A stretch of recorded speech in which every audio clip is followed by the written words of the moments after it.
Turmush g'ajaib bir degan аны ярат. Кыскача гына әйтсәк, Рәмзия Ярмөхәмәтова үзенең тормыш девизын шулай күзаллый. Үткәненең бер мизгеленә дә үкенмәй, киләчәгенә өмет белән карый.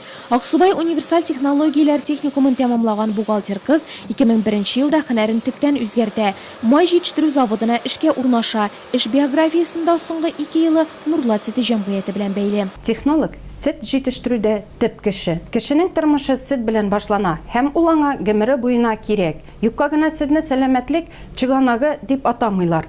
Аны тәмле һәм файдалы итүдә миңа чын һөнәр командасы ярдәм итә. Безнең коллектив бер гаилә төсле. Монда һәр кем бер-берсенә ярдәм итә, шатлана һәм теләктәшлек күрсәтә.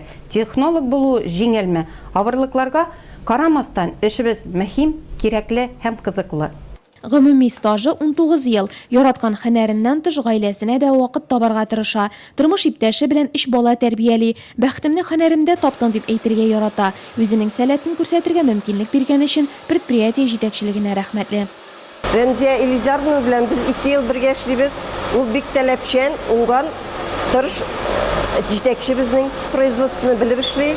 Бергә уртак тел табып эшлибез. Ел хатын-кызы, ел ираты хатын-кыз күзлегеннән республика конкурсының зона этабы 31 гыйнвар көнне Яңа Шишмә районында уза. Анда Нурлаттан 7 гүзәл зат катнаша.